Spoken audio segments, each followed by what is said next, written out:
نحمد ونصلي على رسوله الكريم اما بعد فاعوذ باللہ من الشیطان الرجیم بسم اللہ الرحمن الرحیم رب اشرح لی صدری ویسر لی امری واحلل عقدۃ من لسانی یفقہوا قولی اللہم انی اسألک علما نافعا ورزقا طیبا وعملا متقبلا۔ آئیے اگلی آیات کا آغاز کرتے ہیں۔ آیت نمبر 32۔ وَاضْرِبْ لَهُم مَثَلَ الرَّجُلَيْنِ، اے نبی صلی اللہ علیہ وسلم آپ بیان کیجئے ان کے لیے دو اشخاص کی مثال۔ اگلی آیات میں دو اشخاص کا قصہ بیان کیا جا رہا ہے جن کا تعلق بنی اسرائیل سے تھا۔ آپ کو یاد ہوگا کہ پچھلی آیات میں کفار قریش نے اپنے تکبر، غرور، رتبے کے بنا پر نبی کریم صلی اللہ علیہ وسلم سے مطالبہ کیا تھا کہ غریب اور نادار مسلمانوں کو اپنی مجلس سے نکال دیں تاکہ یہ قریش کے سردار لوگ اس مجلس میں شریک ہو سکیں۔ وہ غریب مسلمانوں کے ساتھ بیٹھنا بھی پسند نہیں کرتے تھے۔ اب اللہ سبحانہ تعالیٰ ایک ایسا واقعہ بیان فرما رہے ہیں جس سے یہ واضح ہو جاتا ہے کہ مال اور دولت کی زیادتی کوئی ایسی چیز نہیں ہے جس پر کوئی شخص اترائے۔ اگر اللہ تعالیٰ کے ساتھ رشتہ مضبوط نہ ہو تو بڑے بڑے مالدار لوگ انجام کار تک ہاتھ ملتے رہ جاتے ہیں، یعنی انہیں برے انجام سے کوئی بھی نہیں بچا سکتا ہے۔ اور اللہ تعالیٰ کے ساتھ معاملہ صحیح ہو تو غریب لوگ ان سے کہیں آگے نکل جاتے ہیں۔ جن دو آدمیوں کا یہاں ذکر کیا جا رہا ہے ان میں سے ایک شخص مالدار تھا اور وہ کافر تھا، اور لیکن جو دوسرا شخص تھا وہ مال اور دولت میں اس سے کافی کم تر تھا اور وہ مومن شخص تھا۔ آگے اللہ تعالیٰ فرما رہے ہیں جعلنا لأحدهما جنتين من أعناب وحففناهما بنخل، ان میں سے ایک کو ہم نے دیے تھے دو باغ انگوروں کے اور ان دونوں کو گھیر دیا تھا ہم نے کھجوروں کے درختوں کے ساتھ۔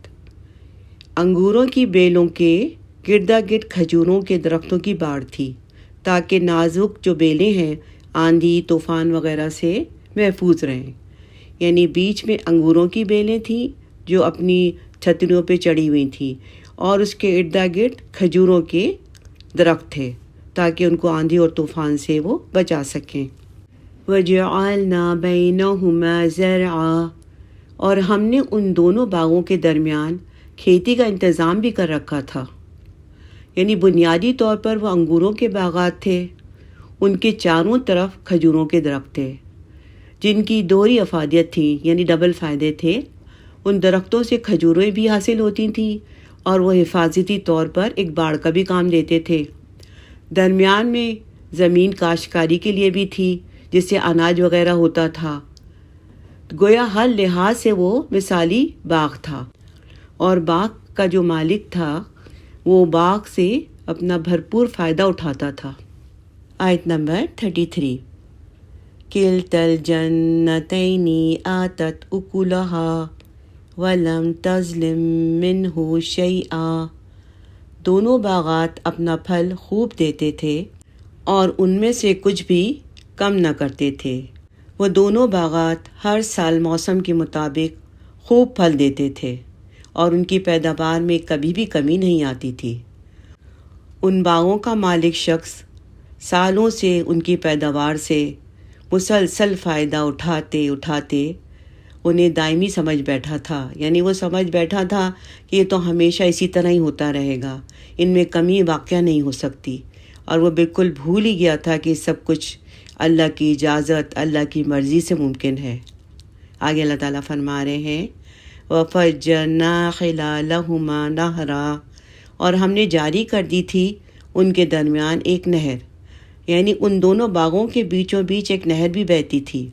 گویا کہ ان کی آبپاشی کا نظام بھی مثالی طور پہ تھا، یعنی باغوں کو جو پانی دینے کا نظام تھا وہ بھی بہترین طریقے کا تھا۔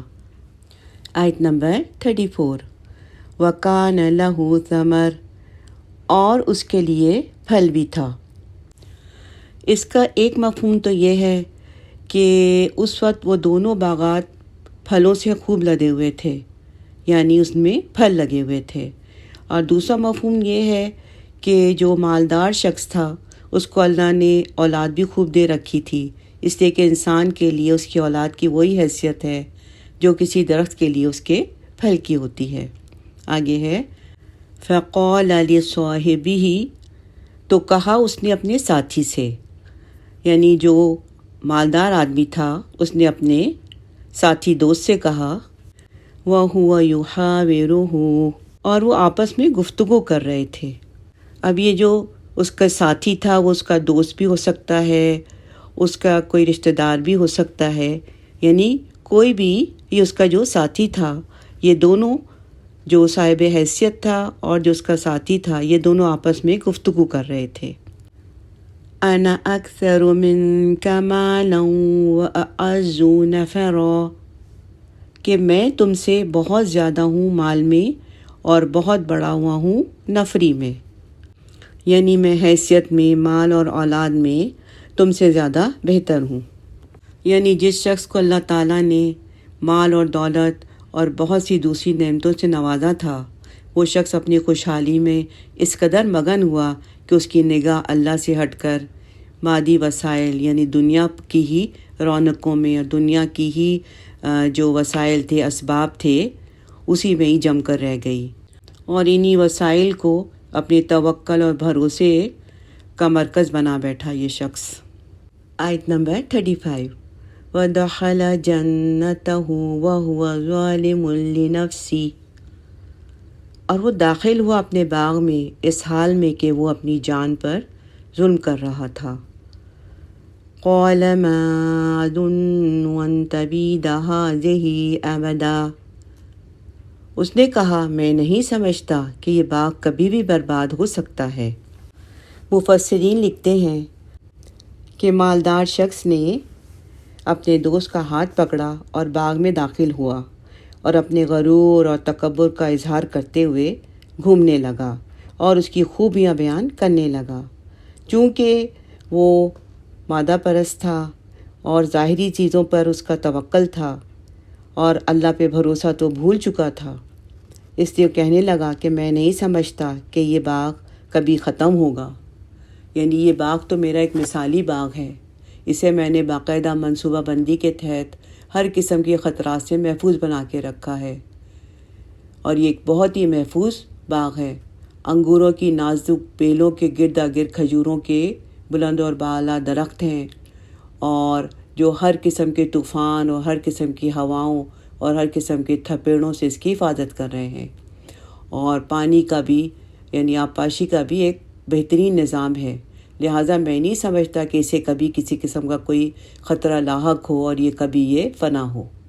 آیت نمبر 36 وَمَا أَظُنُّ السَّاعَةَ قَائِمَةً، اور میں یہ گمان نہیں کرتا کہ قیامت قائم ہونے والی ہے، یعنی وہ کہنے لگا میں نہیں سمجھتا کہ قیامت جیسا کوئی واقعہ بھی رونما ہونے والا ہے، یہ سب غلط باتیں ہیں، کوئی قیامت نہیں برپا ہونے والی۔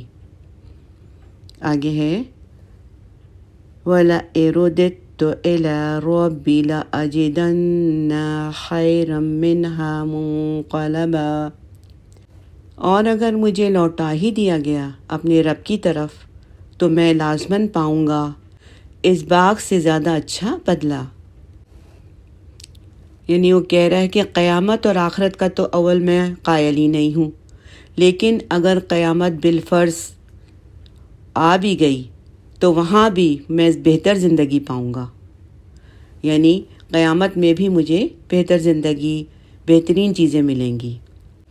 اب یہ شخص جو یہاں فلسفہ بیان کر رہا ہے، اکثر لوگ جن کا جو زندگی کا مقصد جو ہے وہ مادہ پرستی ہے، صرف دنیا ہی ہے، جن کی نظر صرف دنیا پہ ہی ہوتی ہے، اور وہ اکثر یہی کہتے ہیں کہ اگر ہمیں دنیا میں اللہ تعالیٰ نے خوشحال رکھا ہے، ہر طرح کی دولت، ہر طرح کی خوشحالی سے ہمیں نوازا ہے، مال ہے، اولاد ہے، ہر چیز ہمارے پاس ہے، تو اس کا مطلب یہ ہے کہ اللہ ہم سے بہت خوش ہے، اور اسی لیے اس نے ہمیں خصوصی صلاحیتیں عطا کی ہیں جن کی وجہ سے ہم نے یہ مال اور اسباب اکٹھے کیے ہیں۔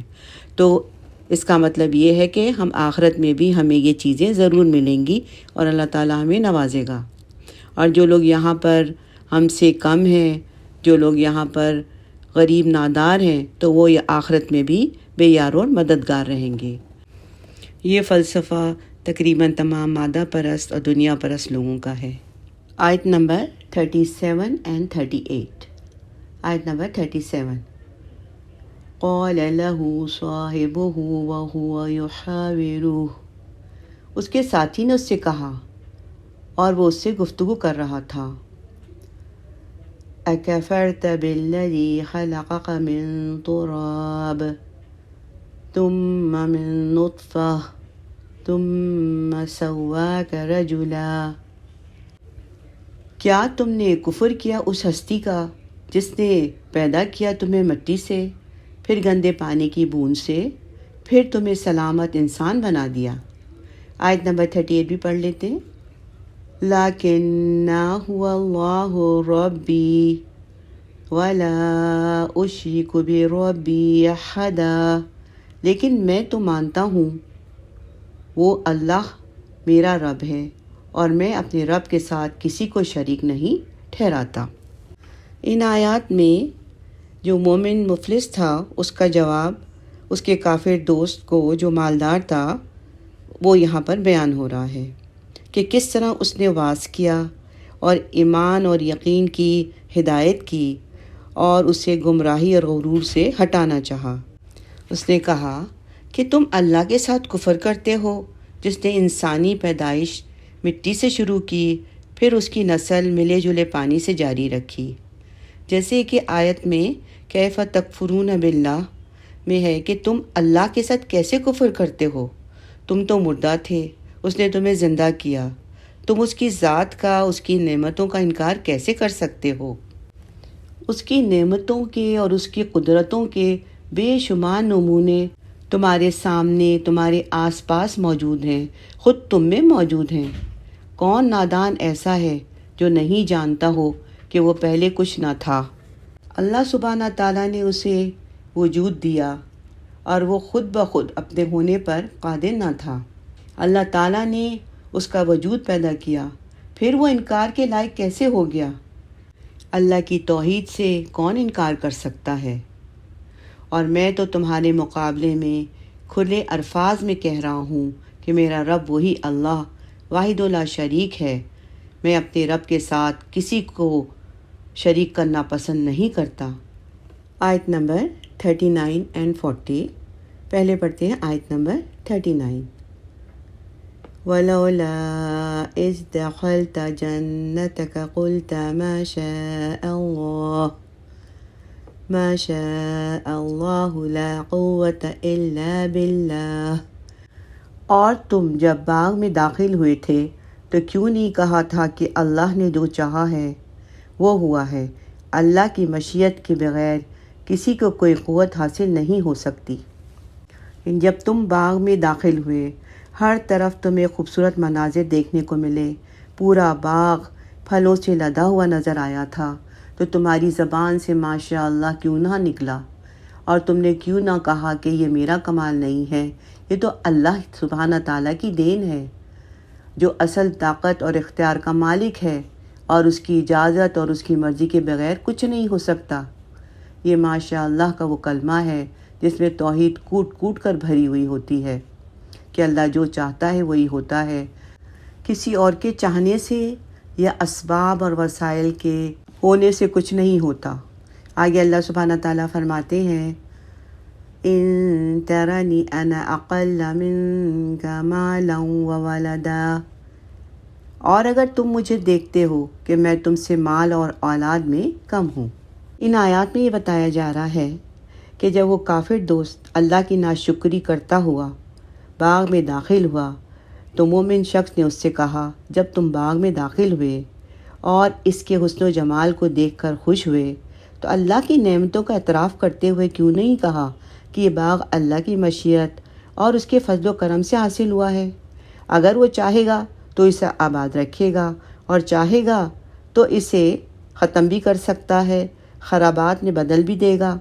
اللہ سبحانہ تعالیٰ کے بغیر کسی کو کوئی قوت حاصل نہیں ہے۔ ہر قوت کا سرچشمہ صرف اللہ کی ذات ہے۔ مومن نے کافر سے یہ بھی کہا کہ تم جو مجھے غریبی کا اور فقیر کا طعنہ دے رہے ہو، تو کوئی بعید نہیں کہ اللہ تعالیٰ حالات کو بدل دے اور مجھے تمہارے باغ سے بہتر باغ عطا کر دے، اور تمہارے باغ پر کوئی آسمانی آفت بھی نازل کر سکتا ہے وہ۔ آیت نمبر 40۔ فَعَسَىٰ رَبِّي أَن يُؤْتِيَنِي خَيْرًا مِّن جَنَّتِكَ، تو امید ہے کہ میرا رب تمہارے باغ سے بہتر باغ مجھے دے دے۔ مجھے یقین ہے کہ میرا رب اگر چاہے تو تمہاری ان باغوں سے بہتر نعمتوں سے مجھے نوازے گا۔ یہ اس کے مومن دوست نے اپنے کافر دوست کو کہا۔ آگے اللہ سبحانہ تعالیٰ فرماتے ہیں وَيُرْسِلَ عَلَيْهَا حُسْبَانًا مِّنَ السَّمَاءِ فَتُصْبِحَ صَعِيدًا زَلَقًا، اور وہ بھیج دے اس تمہارے باغ پر کوئی آفت آسمان سے تو صاف چٹیل میدان ہو کر رہ جائے۔ یعنی یہ بھی ممکن ہے کہ تمہارے اس کفر اور تکبر کے باعث اللہ سبحانہ تعالیٰ تمہارے باغوں پر کوئی ایسی آفت نازل کر دے کہ اس زمین پر کسی درخت یا کسی بیل وغیرہ کا نام و نشان نہ رہے۔ مومن نے اپنے دوست سے کہا کہ تم مجھے غریبی، غربت، فقیری کا طعنہ دیتے ہو، تو اگر اللہ چاہے تو اللہ حالات بالکل بدل سکتا ہے اور مجھے تمہارے باغ سے بہتر باغ عطا فرما سکتا ہے، اور تمہارے باغ پر کوئی آفت بھی نازل ہو سکتی ہے، اور وہ جو آفت ہے تمہارے باغ کو بالکل ختم کر دے اور ایسا چٹیل میدان بنا دے کہ جس پر قدم ہی نہ جمے، یا اس کا پانی زمین کی تہوں میں چلا جائے اور کسی طرح اسے دوبارہ حاصل کرنا ممکن نہ ہو، یعنی بالکل تباہ و برباد ہو جائے تمہارا باغ اگر اللہ چاہے تو۔ آیت نمبر 41۔ او یصبح ماؤها غورا فلن تستطیع له طلبا، یا اس کا پانی گہرائی میں اتر جائے پھر تم اس پانی کو کسی طرح حاصل نہ کر سکو۔ اللہ تمہارے باغ پر کوئی آفت نہ بھی بھیجے تو یوں بھی ہو سکتا ہے کہ اس کے حکم سے اس کا جو پانی ہے زیر زمین یعنی زمین کے نیچے غیر معمولی گہرائی تک چلا جائے۔ اس کے نتیجے میں تمہارا بنایا ہوا جو بھی نظام آبپاشی ہے، یعنی جو پانی تمہارے پودوں کو دینے کا سسٹم ہے، وہ سب ختم ہو جائے، اور اس طرح پانی کے بغیر یہ باغ خود بخود اجڑ جائے گا۔ یعنی حقیقی مسبب الاسباب تو اللہ ہی ہے، اسی نے مختلف اسباب مہیا کر رکھے ہیں جس سے یہ دنیا کا نظام چل رہا ہے، اور جب بھی وہ چاہے کسی ذریعے یعنی نظام کو کبھی بھی ختم کر سکتا ہے یا اس کی ترکیب اور ترتیب بدل دے، اس کی وجہ سے سارا نظام درہم بھرم ہو جائے اور انسان ہاتھ ملتا ہی رہ جائے اور دیکھتا ہی رہ جائے۔ آیت نمبر 42۔ وَأُحِيطَ بِثَمَرِهِ، اور اس کا سارا ثمر سمیٹ لیا گیا۔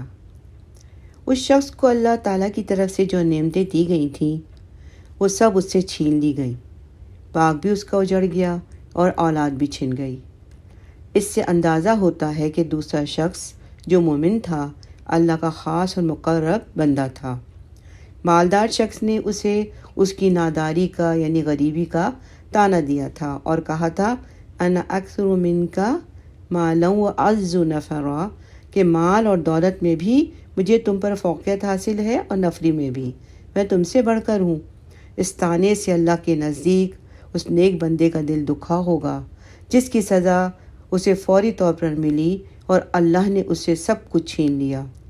اس سلسلے میں ایک حدیث قدسی ہے، جو شخص میرے کسی ولی کے ساتھ دشمنی کرے تو میری طرف سے اس کے خلاف اعلان جنگ ہے، یعنی کسی ولی اللہ کے دل کو ٹھیس لگتی ہے تو اس کے بدلے میں اللہ تعالیٰ کی طرف سے پوری گرفت کی جاتی ہے۔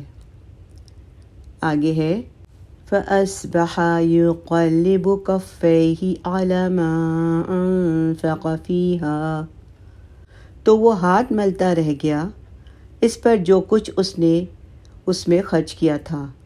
یقیناً ان باغوں کی منصوبہ بندی کرنے میں، پودا لگانے میں، اس کی نشو و نما کرنے میں اس نے کافی خرچہ کیا ہوگا، اور وہ مسلسل محنت بھی تھی جو اس نے کی، اپنا وقت بھی اس نے لگایا، اپنا جو قیمتی وقت تھا اس نے لگایا، اور اس کا یہ تمام سرمایہ آن کے آن میں نیست و نابود ہو گیا، اور اس کی بربادی پر وہ افسوس سے اپنے ہاتھ ملتا رہ گیا، اور اس کے علاوہ اس کے پاس کوئی چارہ نہ تھا۔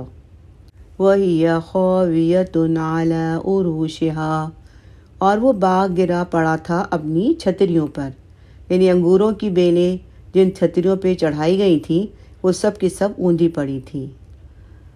وَيَقُولُ يَا لَيْتَنِي لَمْ أُشْرِكْ بِرَبِّي أَحَدًا، اور وہ کہہ رہا تھا ہائے میری شامت، کاش میں نے اپنے رب کے ساتھ کسی کو شریک نہ ٹھہرایا ہوتا۔